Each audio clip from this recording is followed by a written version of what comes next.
Kate was diagnosed with type 1 diabetes when she was 4 years old. She's been hospitalized multiple times because of this disease or some side effect. She struggles a lot with the daily upkeep of this disease, which is the multiple finger sticks, the multiple injections. It's tough for her to find kids that have to deal with the same type of thing that she deals with. She doesn't like to be noticed for her disease. She just wants to be like every other kid. We were at a walk and I saw a dog, so I immediately wanted to go over and pet it. And we later found out that it was a Diabetic Alert Dog. As soon as Kate kneeled down, to pet the puppy, and I believe her name was Karma, Karma then moved over and began pawing Kate. And we later found out it was Sherry from SDWR. She said, "Excuse me, ma'am, but is that your diabetic daughter?" I said, "Yes, it is." She goes, "Well, Karma's telling you need to check." And we brought her kid over and she checked and she was in the 300s. And I said, "You know what? Maybe we really need to get the Diabetic Alert Dog." SDWR has provided an exemplary service for us so far. I have no complaints. They come to my house to do the training. I don't have to go out of state. We tell them what we want Kate's blood sugar range to be, and that's how they train Stella. Stella helps me get my kit when I'm unable to and can get me juice out of the fridge.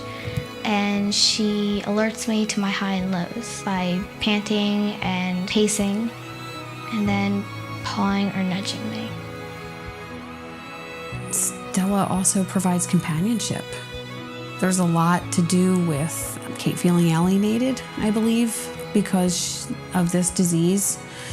Stella's just always there. Stella's waiting for her when she gets home from school. I was having high blood sugars throughout the day, and so when I got home, I finished my homework and I sat down and I was upset, so she came over and laid on me and just helped comfort me. We were walking home from a friend's house the other night with Stella, and Kate was on her skateboard and disappeared out of her sight, and Stella just didn't really like that. She wanted Kate back. So as soon as we got home, Stella just kind of tackled Kate to the ground and just made her check. Turns out, when Kate got in the house, she wasn't feeling all that great and she was actually having a low blood sugar. Stella is a pretty funny dog.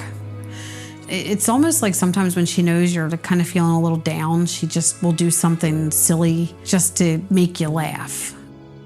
Life, it has its funny moments with her, and it's just so much more fun.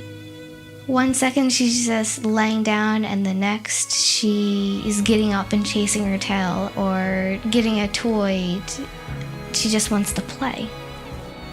At home here, she's a quirky little dog who's always doing her job. But as soon as that vest goes on, it's like you can almost see the demeanor change. And she's like, "All right, I'm all business." We've got everything. We've had pumps, we've had CGMs, we've had needles, and just having Stella just adds that little bit of peace of mind. I thought I was relieved when I got the CGM. I'm like, okay, I can watch her blood sugars, and I'm not. But now, just having Stella, and we use Stella in conjunction with the CGM, having Stella provides a little bit more peace of mind for us. Because I watch her, and I see what she does, and I see how devoted she is to Kate, and it's funny, I can see it in her eyes. When she looks at Kate, there's this love there. Stella's my best friend because she is on a completely different level with understanding me, and she listens, and she can't talk, but she is part of my family.